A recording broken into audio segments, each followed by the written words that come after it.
All right. So thank you guys for joining for the Fearless Grooming and Vet Visits webinar.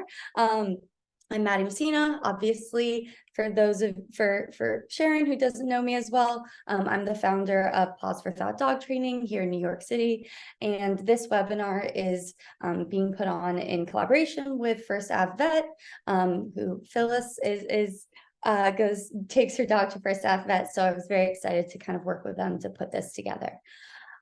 So before we move on, just a little bit about myself.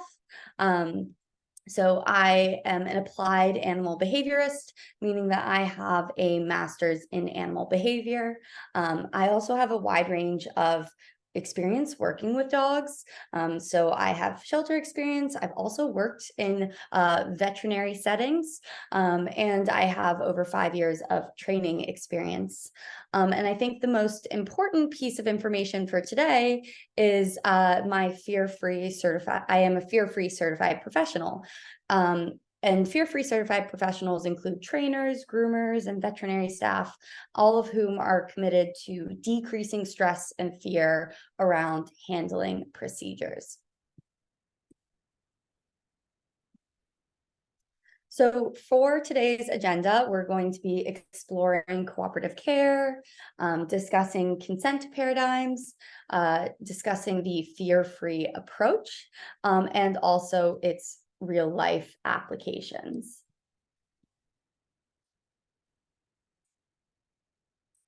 So many of us don't know necessarily what cooperative care is. So we're going to be talking a little bit about that. And it's important to understand that its applications are for not just dogs, but also for cats. And cooperative care is really all about reducing stress and fear during handling. And for the sake of today, when I'm talking about handling, that will be, kind of lumping in at-home grooming and also veterinary procedures. So what is cooperative care? The first thing that I use to explain cooperative care to people is, this question of, well, how do you give a leopard a vaccine, or how do you draw blood from an elephant? And cooperative care really was designed for captive animals in zoo and laboratory settings. So cooperative care is training animals using positive reinforcement to actively cooperate in medical procedures, thus enabling the veterinarians to perform diagnostic tests or medical treatments without the need for manual restraint. And when we're talking about restraint, we're talking about, the physical holding of animals that is often done during veterinary procedures so that the vet can perform whatever needs to be performed. And cooperative care really was popularized because for many animals in zoos and laboratory settings, diagnostic tests need to be done on a much more frequent basis. So especially for laboratory animals, unfortunately, things like blood draws need to be done on, a weekly, if not daily basis. And it's unsafe to physically manhandle wild animals. So they needed to design a way to take these diagnostic tests without A, putting the animal under increased stress, and B, limiting the or increasing the safety factor for the humans involved. So in this picture, we have a wild cat who is stationing on a platform, and they are doing what we call a sustained nose target to the pole that the handler in the right is holding, while the veterinarian in the left is giving the wild cat, a vaccine. And before we move on, as I've mentioned, the reason why we work on cooperative care procedures is to reduce fear and stress. And I think it's important that we just kind of look at, the difference between what we think of as like a relaxed dog and what we think of as a fearful or stressed dog, because sometimes people have a hard time kind of pulling those differences apart. So on the left-hand side, we have a relaxed dog who has, a loose not a lot of facial tension. Their ears are forward. They're sitting upright. Their posture is kind of shifted towards the person taking the photo.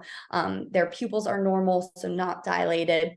And on the right-hand side, we have a dog who is kind of in a crouched position. Their ears are a little back. We see them shifting away from whatever they're looking at, and you can see the whites of their eyes. Their pupils are also slightly dilated. And then finally, we have all of this facial tension between their brows, which is suggestive of stress or fear. So how do we implement consent or cooperative care procedures during handling and husbandry? So opt-in or consent behaviors are physical movements that the dog can perform to signal that they are ready for a procedure to take place, or that they are continuing to be comfortable with a procedure. And then the shift out of that physical movement is a signal that they need a break or they're not comfortable. So the easy way to think about consent behaviors are go stop signals. So the consent, when the dog is consenting, you are go for the procedure, and when the dog is not consenting, you need to stop.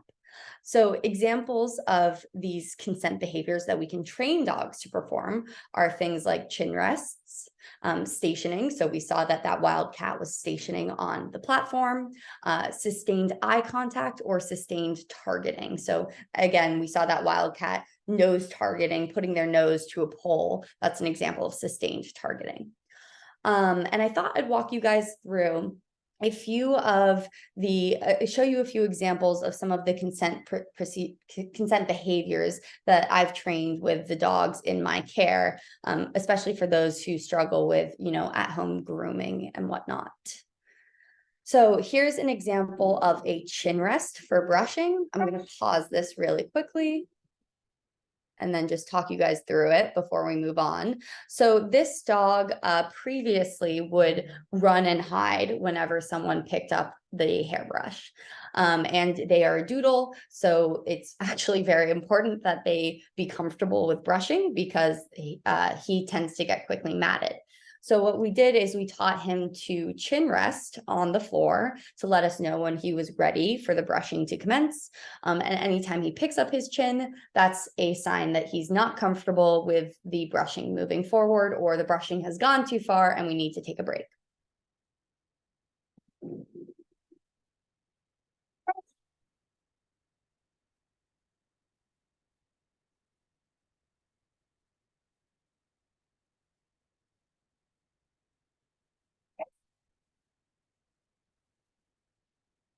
So what's important to note during cooperative care procedures is that we do use treats to reinforce the dog for holding that position while we do the scary procedure.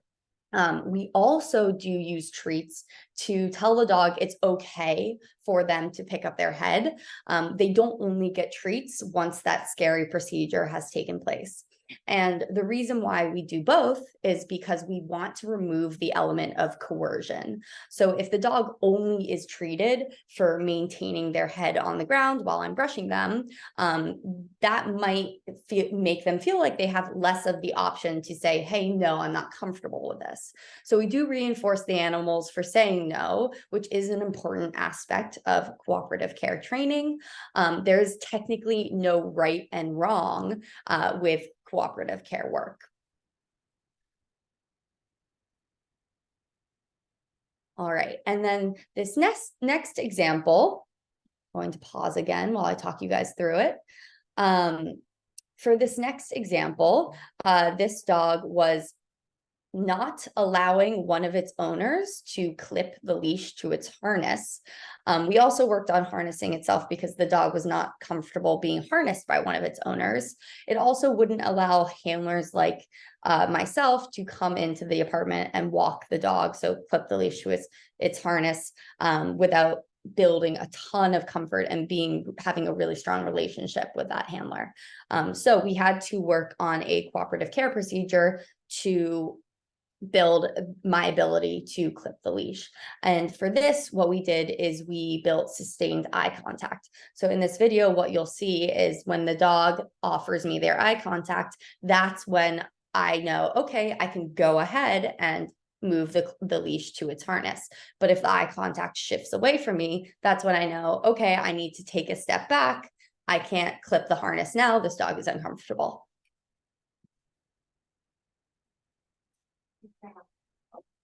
So you'll see there, that was a no. And then I'm able to clip the harness while the dog is looking at me the whole time. They get a reinforcement for that. Same thing again. And in this video, you don't actually see me clip the leash physically to their harness. This is one of the kind of warm-up steps to the procedure. So whenever you're doing cooperative care, you're working in almost shades where you're moving towards the end goal, but you don't head right to the end goal immediately very often. All right, so because of the fear we are seeing in domestic dogs and cats during grooming and veterinary procedures, cooperative care is becoming much more popularized. And there really are a ton of benefits for cooperative care. So some of the benefits are reducing stress and giving a sense of agency over procedures. And when we say agency, that really just means that the dog has the feeling that they have control over what's happening. So they feel like their handler is going to listen to their no's and yeses. We can also build comfort with procedures through what we call expectation setting. And this is actually something that has been widely studied in mice in laboratory settings, mice and rats. So in laboratory settings, what they would do is they would examine stress before, during, and after a shock administered to the rodents through their feet. And they found that over time, when given a signal before the shock comes, that actually reduced their stress before, after, and during versus the animals that were given no signal. And I like to use the haunted house analogy to kind of explain this further. So and this is very applicable because we're coming up on Halloween, but if you were about to walk into a Halloween haunted house, the idea is that people jump out and scare you, and you can't predict who's going to jump out at you, when they're going to jump out at you. And that's what increases the scare factor, right? But if you were about to walk into a haunted house and someone gave you a map of the house and circled all of the spots where someone was going to try to jump out and scare you, you would probably walk through the haunted house, look at the spot, expect for a scary person to jump out, have them jump out, and be a lot less scared. So through expectation setting, by using communicative tools that we can train the dog on, we can reduce their stress over time, even though the procedure itself is still stressful. Another benefit of cooperative care is that we can understand the dog's limits and therefore identify where we need to train. So when our dog has a clear consent behavior, so a go and stop behavior, when we are getting that stop signal a lot, that helps us to identify, oh, we need to work on this area more than the previous areas. And then, of course, safety is a major benefit of cooperative care. So a lot of the animals that come to me for cooperative care training are animals that have previously shown aggression during handling. So not just, escape and avoidance, they're actively, kind of lashing out at people who try to handle them. So one of the main ways that we can work with this is through cooperative care training, so that everyone who is physically handling the dog is safe. And then finally, and this is one of the biggest, I think, benefits, especially for dogs who are fearful and going into vet clinics, is that cooperative care increases the vet's ability to assess the state of the dog. So what happens when dogs are in a state of fear or stress during veterinary exams is they can often tense up their body. So if the dog is experiencing, lameness or any type of limping, and the vet is trying to do, any type of physical manipulation of their legs to understand where they're in pain, the vet is going to have a reduced ability to kind of understand what joints are problematic, because all of the dog's muscular system might be tensed as a result of fear and stress. And obviously, if a dog is so fearful and stressed to the point where the vet can't perform an exam or can barely touch the dog, then you're really not having any of the necessary veterinary procedures occur. So I have this really lovely video of really, I would say, again, the culmination of cooperative care training, which is an example of someone, this is actually a New York City-based trainer performing a fake blood draw using a real needle on their dog. And as you can see, there's no physical restraint. The dog is consenting to the procedure. The dog is holding their position long enough that the trainer can actually put the needle into the dog's neck. So it's a really lovely of months and months of cooperative care likely, but this is what we can work towards.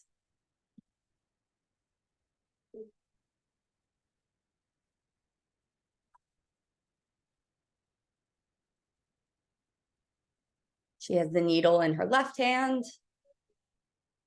and she actually does poke it into the dog's skin while the dog maintains that nice nose targeting position. And then he gets a bonus treat afterwards for being so amazing.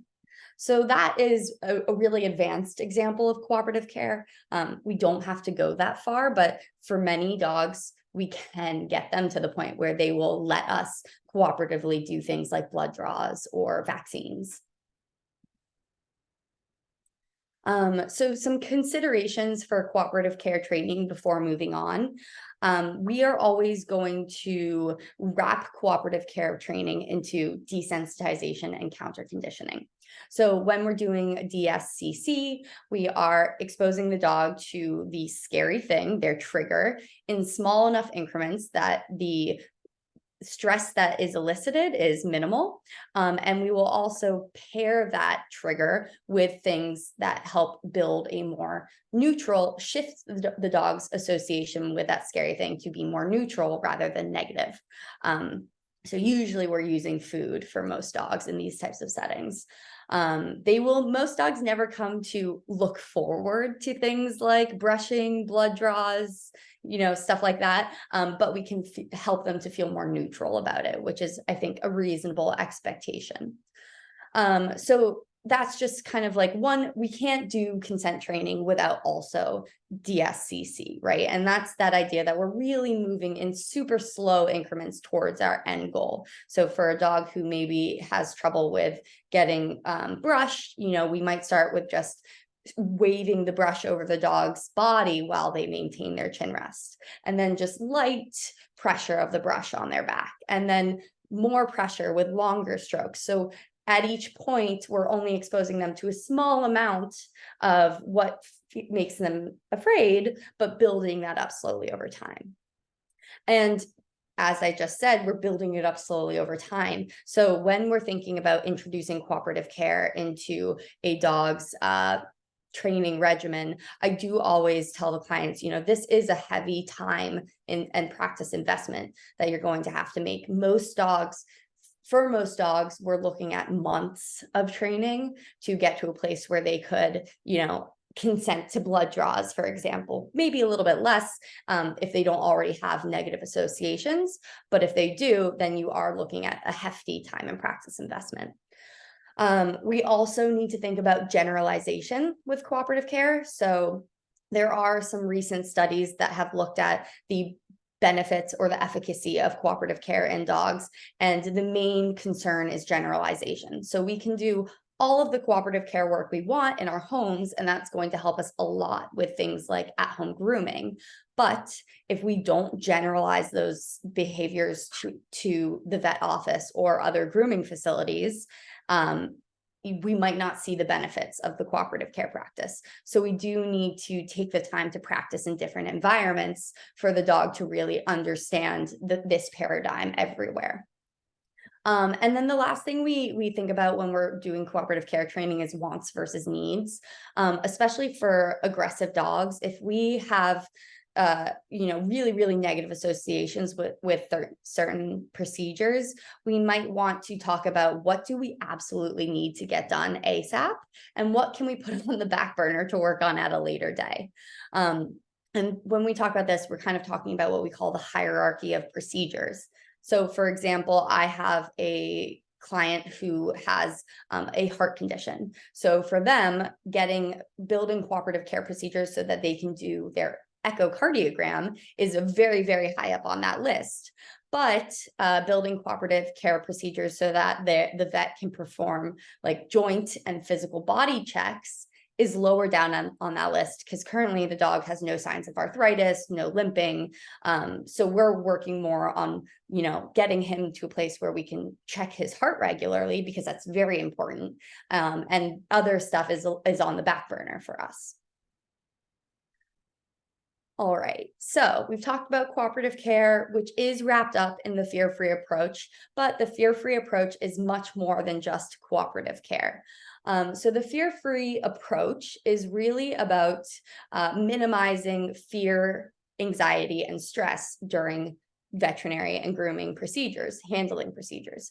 And if you go to a veterinarian or a groomer who is fear-free certified, you might find that they will tell you, hey, we couldn't get some things done today because your dog's FAS was too high, so we had to stop the procedure. And that is one of the benefits of going to a fear-free certified professional. They are not going to push your dog past this kind of moderate level of fear and stress, because it's unsafe for the dog, it's unsafe for the humans, and we don't want to build we don't want the dog to have a traumatic event that you will then be working against for the rest of their lives. So because we are so concerned about their FAS levels, there are a lot of tools and techniques that we put in place to minimize those FAS levels, and we can put those tools in place without having cooperative care training skills already on hand. So this is what we call care without consent. Before I go into no choice moments, I'm just going to talk a little bit about, what we can do to help build comfort around handling without having cooperative care procedures. So one example of building comfort is using what we call a touch gradient.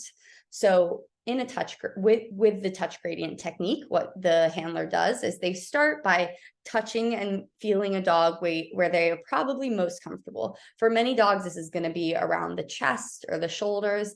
And then they slowly work their way down to that area that is less comfortable. So for example, if a veterinarian needed to check a dog's ears, maybe they would start kind of like rubbing the dog's shoulders, making their way slowly up to the dog's neck, and then finally gently kind of like lifting one ear while still massaging everything.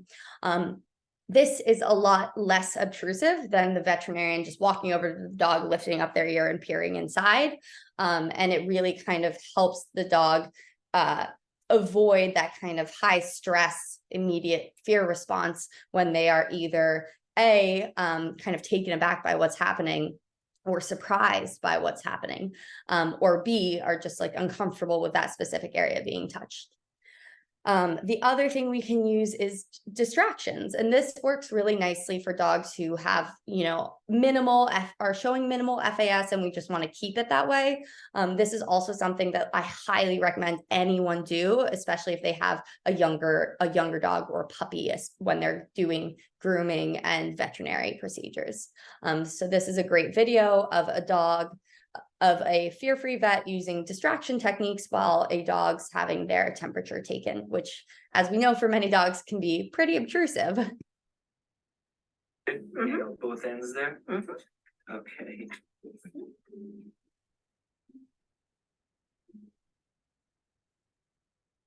So you can see the handler is feeding the dog treats while the vet takes the temperature, and you really see the dog did look around to figure out what was going on back there, but you really see very minimal stress.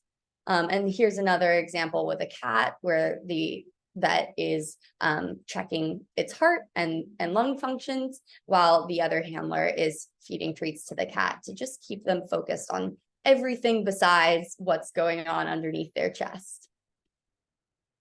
And then we have what we call no choice moments during handling procedures.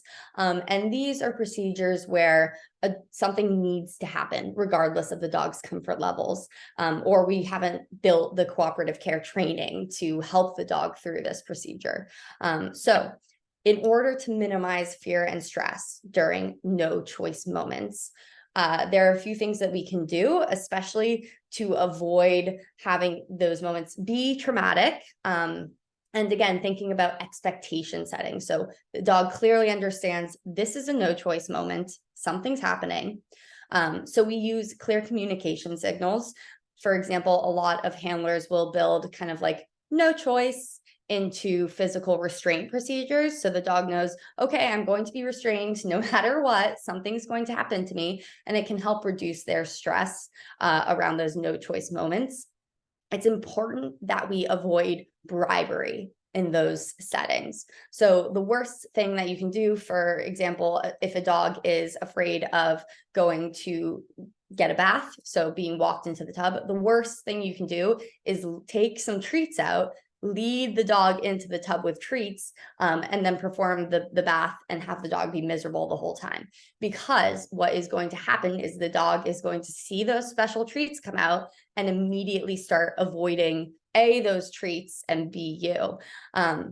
So we really don't want to ruin those treats by using them for bribery, because then you'll have a really hard time. Dogs are very, very quick learners, and you're going to have a really hard time performing that procedure again using that level of bribery. After we clearly communicate to the dog, this is a no choice moment, something's happening, we want to give reparations. So what we can often do is quickly restrain a dog, do the procedure, and then they get a jackpot of treats. So I'm so sorry that just happened to you. Here's some treats to make up for it. And that can help minimize the kind of lasting impacts of the fear and stress that they're undergoing when there's a no choice moment. And then finally, there are times where we need to perform care and the dog is at, those red levels of FAS, fear, anxiety, and stress. So that means that we can't perform the procedure without fear of them, maybe escalating their aggression. And we might need to sedate the dog. And for many, many dogs who are fearful and stressful with handling procedures, sedation is the kind thing to do in order to get the procedure done quickly with minimal fear and stress, and make sure that everyone is safe while that's happening.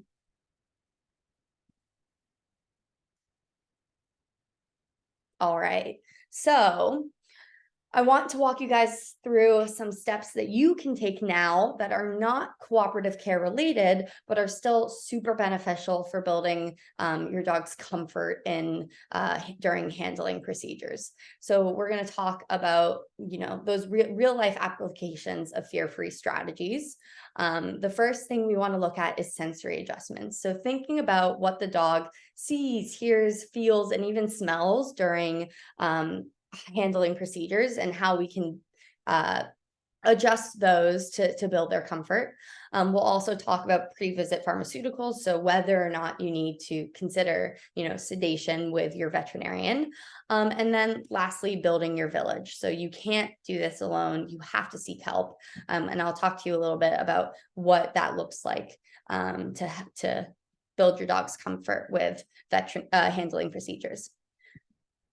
So the first step is not necessarily a sensory adjustment, but I think that this is one of those activities that is really highly underrated when it comes to building comfort, especially when going to the veterinarian or even the groomer. And these are called victory visits. So we have to get the dog into the vet office, right? At the very minimum. And many dogs have built up a really negative association with the vet or the groomers. I often think about this in the way that I think about how I felt when I was going to the pediatric dentist, but I'll tell you a little bit more about that after I show you the video. Essentially in this video, what I'm doing is working with these two dogs to get them comfortable around the vet office. You'll notice we don't even go in yet, and that's really the first step. So first we might say, okay, let's take the dogs to the vet and play some games outside. Then we'll go inside. Then we'll maybe do some games in the exam room. And often a lot of this can be done in conjunction with your veterinarians. So many vets that I know have, victory visit time slots that you can book, or you can just call ahead and say, hey, can I bring my dog down for 15 minutes of training? So I'll show you this video quickly.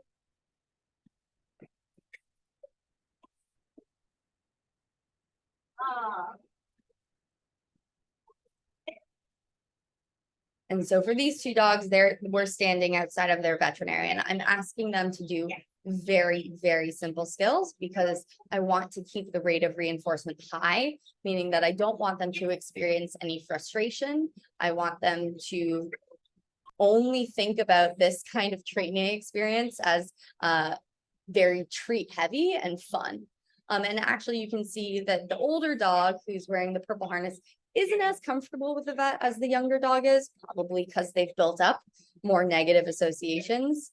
But over time, we kind of worked on this and eventually we're able to do training in the actual vet office. So when I think I mentioned, I think about the pediatric dentist when I think about victory visits. My pediatric dentist had Pac-Man and other arcade games and goodie bags. And I really loved going there as a little kid. And one of the benefits of me growing up with two siblings was that I wasn't always going there just for, getting cavities filled and getting my teeth checked. I would also be brought along to the dentist with my siblings when they had their appointments. And it was great for me because I got to spend the entire time playing fun games in the lobby. So that was really a way for me to build comfort through veterinary procedures by just going, hanging out, doing fun things. And really that's essentially what victory visits are.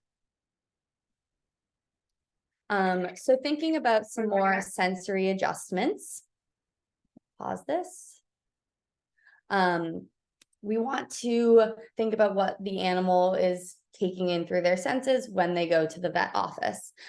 So one of the main concerns that I have when people take their dogs to the vet is that often you'll see that like a vet office for cleanliness reasons is going to be very sterile. There might be a metal platform that can move up and down for the dog to stand on during an exam, and there's going to be a tile or a hardwood floor that has really very little traction.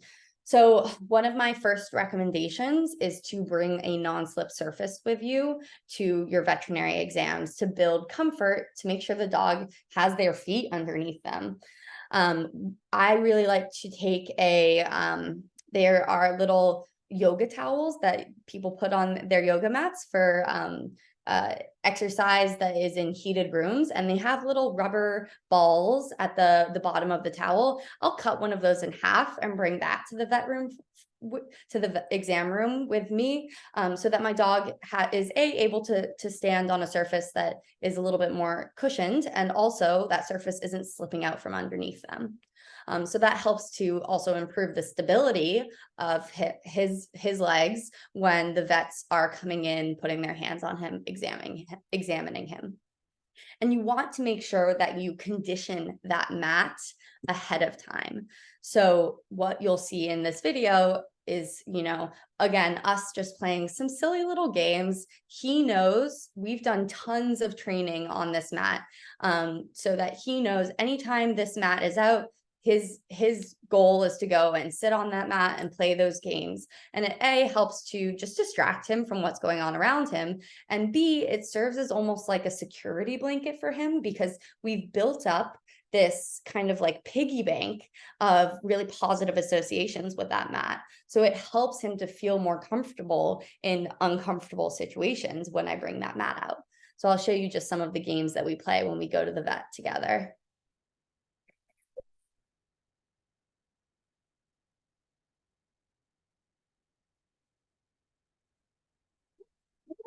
Allergies. Oh.